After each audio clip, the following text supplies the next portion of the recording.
रामारेम सिंध धरती जा प्यारा आबादगार साथियों दोस्तों हिन वक्त जो आहे मेहरान फार्म ते वॾे गुल वसाइण सां गॾु मौजूदु आहियां ऐं ही 250 एकड़ जो ज़मीनदार पर उन सां गॾोगॾु जेको हिन जा ॿिया शौक़ जेके आहिनि से आहिनि केटल फार्मिंग जा। उन में हिन वटि मेंहूं ढगियूं ऐं घोड़ा, पोइ उन खां अलावा जेको हिन शौक़ु आहे त हिन वटि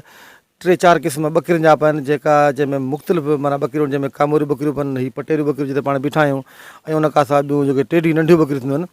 त उहे न त हिन खां पुछां थो त जीअं असांजो त ख़ासि शौक़ु जेको आहे सो फ़क़ति ज़राइत सां आहे, एग्रीकल्चर सां आहे, पर हिन खां पुछूं त एग्रीकल्चर खां सवाइ केटल फार्मिंग जेका आहे उहा हिन जो शौक़ु छो रही आहे, छा इन में को बेनिफिट आहे जो उन करे ही वधीक जेको प्रिफेर एग्रीकल्चर सां गॾोगॾु माल खे ॾियनि था। बिस्मिल्लाहिर्रहमानिर्रहीम साईं, सभ खां पहिरीं त तव्हांजी महिरबानी जो तव्हां हिन इशू खे हाईलाइट कयो ऐं शुक्रगुज़ार आहियां तव्हांजो। साईं ही ज़मींदारी सां गॾोगॾु असांजो शौक़ु बि आहे ऐं शौक़ु बि भले नस्ल जूं ॿकरियूं, भले नस्ल जा घोड़ा, भले नस्ल जो माल ऐं भले नस्ल जो जेका बि शइ आहे उहो असांजो शौक़ु आहे।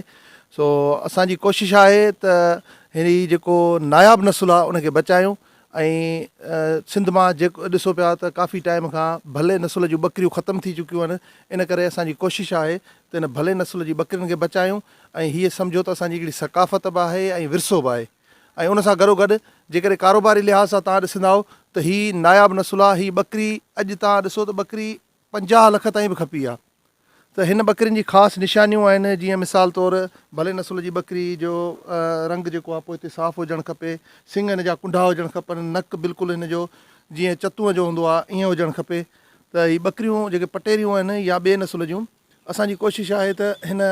जेको नायाब नस्ल आहे इनखे वधि खां वधि बचाइण जी कोशिशि करियूं। अच्छा, आम तौर ते त माण्हू त इहे जेके रोल कट ॿकरियूं या छा चवंदा आहिनि वाह ठीकु आहे रिज़्क आहे धारींदा आहिनि, हिननि ऐं हुननि ॿकरियुनि में फ़र्क़ु छा वारा आहे? यकीनन रिज़्क सभु रोज़ी जे लाइ बहितरु आहे ऐं आउं इहो बि चवंदुसि त भलो या ढिलो पोइ हर कंहिंजी पहुच आहे, पर उहे वॾा चवंदा आहिनि त कमद जी गुरी जेकॾहिं फिडी हूंदी उन मां बि रस निकिरंदो। सो हाणे जंहिंजी जेतिरी पहुच आहे, जंहिंमें आहे पंहिंजो जेतिरो दम उहो धारे, पर असांजी कोशिशि आहे त भले नस्ल जी शइ थोरी हुजे ऐं पर भले नस्ल जी हुजे त उन मां बेनिफिट वधीक थींदो। ऐं ॿी ॻाल्हि जेका तव्हां खां पुछां त जीअं मिसाल ॻाल्हि हीअ ॿकरी पंहिंजे हथ में बीठी आहे त जेकॾहिं हिन ॿकरी खे पाण मार्केट में सेल कयूं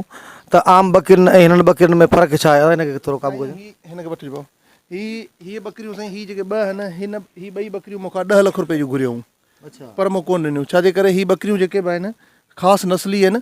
पैसा यकीनन 10 लख काफ़ी आहिनि ॿकरी जे लिहाज़ सां ॿिनि जे, पर हीअ असांजी कोशिशि आहे त हिन मां जेका ब्रीडिंग कराईंदा आहियूं, असीं फर वठंदा आहियूं, उहे ई असांजा हितां नुमाइश वारा खणी वेंदा आहिनि ऐं उहे लखे रुपयनि में सेल थींदा आहिनि। सो इन करे असीं कोशिशि कयूं था त हिननि जी ब्रीडिंग वधायूं ऐं हीअ शौक़ु वधायूं। यानी हीअ जेके आहिनि से जेके निमाइशूं थींदियूं आहिनि जीअं हैदराबाद में थींदी आहे या ॿियनि शहरनि में या मुख़्तलिफ़ जॻहनि ते, त उन्हनि में माना हीअ निमाइश जे हिसाब सां नंबर खणंदियूं। नंबर ॿी ॻाल्हि त हिननि जो गोश्त मूंखे सम्झ में अचे थो त हुननि ॿकरियुनि खां वधीक आहे छा? बिल्कुलु साईं, हिननि जो गोश्त वधीक आहे हिननि में। ऐं जेकॾहिं हिननि जा नुमाइश खां छॾे करे जेके ॿिया फर या ॿ जेको निकिरनि थो वेस्टेज खणी चइजे, उहा वेस्टेज ईयरली सम्झो त उहा तक़रीबन 20 खां 25 लख रुपए जी कंदो आहियां वेस्टेज, शौक़ खे छॾे करे। अच्छा, हा। ऐं हिन जो ख़र्चो जेको आहे सो आम ॿकरी खे बि त माण्हू गाह खाराए थो, आम ॿकरीअ ते बि इहो साॻियो इन्वेस्ट करे थो। उन खां बहितरु आहे त कंहिं सुठी शइ ते इन्वेस्ट कयो त यकीनन उहा हिकिड़ी नायाब नस्ल बि बची वेंदो ऐं तव्हांजो शौक़ जो शौक़ु बि हूंदो। त दोस्तो हीअ जेके आहे सा तव्हां पंहिंजो ॿकरियूं ॾिठियूं, हीअ ॿकरियूं आहिनि जेके पटेरियूं, ऐं उन खां अलावा जेका हिन वटि कामोरी ॿकरियूं आहिनि, हीअ कामोरी ॿकरी तव्हांखे ॾेखारींदा त हिन खां पुछंदा त फ़र्क़ु जेको आहे कामोरी ॿकरीअ ऐं पटेरी में हिकिड़ो रंग जो आहे, ॿियो बि को फ़र्क़ु आहे? साईं, हिन में स्पेशली रंग बि तव्हां ॾिसो त हीअ जेका कामोरी ॿकरी आहे उनजो रंग ॻाढ़ो ऐं अजरक जीअं हूंदो आहे। हीअ लसी कामोरी आहे, जेका हीअ बीठी आहे ॿकरी, हीअ लसी कामोरी आहे ऐं हीअ रंगदार कामोरी आहे। जंहिंखे हीअ अजरक नुमा चिटा हुजनि उनखे असीं रंगदार कामोरी चवंदा आहियूं ऐं हीअ जेका आहे बिल्कुलु प्लेन जेका हुजे उनखे असीं लसी कामोरी चवंदा आहियूं। हीअ नायाब नस्ल आहे, हीअ तमामु घटि बचियो आहे सिंध में, आंगुरनि ते ॻणण जेतिरनि शौक़ीननि वटि बचियो आहे। सो असांजी कोशिशि आहे त वधि मां वधि अहिड़े क़िस्म जी नस्ल खे वधीक बचाइजे जीअं वधीक टाइम ताईं असांजो अॻे नस्ल ताईं हीअ कन्वर्ट थींदो रहे। अच्छा, असली ऐं नकुली जेका हीअ ॿकरी आहे पंहिंजो कामोरी, उन में तव्हां फ़र्क़ु कीअं कढंदा आहियो? इन जो साईं इहो आहे त असीं धराड़नि खां जॾहिं ॿकरी वठंदा आहियूं त उन खां ॻोल्हाए वठंदा आहियूं नस्ल जे बारे में त बाबा हीअ सची आहे या कूड़ी आहे। सची बकरी जी अॻु में त इहा निशानी हूंदी त उनखे कामू हिकिड़ो गाहु हूंदो आहे कड़ो तमामु उहो खा ज़हरीलो गाहु आहे उहा आम बकरी पटेरी या ॿी का बि कोन खाईंदी सिर्फ़ु उनखे ई कामोरी खाईंदी ऐं हाणे उनजो असीं आवाज़ु वठंदा आहियूं आवाज़ु मतिलबु ईअं त ॿोलाए वठंदा आहियूं जेकॾहिं कूड़ी हूंदी त पोइ वरी उनजो इहो आहे त असीं उहे सभु धराड़ घुराए उनजो वहिंवार इहो हूंदो उनखे पैसा बि कोन ॾींदासीं ऐं उहा कुही उन्हनि खे महिमानी तौरु खाराए छॾींदासीं बकरी जेकॾहिं कूड़ी हूंदी कामोरी त अच्छा हाणे तव्हां गुज़ारिश त आबादगारनि खे तव्हां कहिड़ो पैगाम ॾींदो जेके ज़मीदारी कनि पिया त ज़मीदारी सां गॾु जेको आहे सो केटल फार्मिंग लाज़मी थी चुकी आहे छा? बिल्कुलु साईं ॾिसो पिया त हीअ वधंदड़ महांगाई में हींअर जेके हालात आहिनि उहो ॾिसो पिया तव्हां त उन सां गॾु हीअ जेको केटल फार्मिंग आहे उहा ज़रूरी आहे इंतिहाई उनजी वजह इहा आहे त असांजा अख़राजात वधी विया आहिनि ऐं वॾा बि चवंदा हुआ त माल जेको आहे रिज़्क उहो पर आहे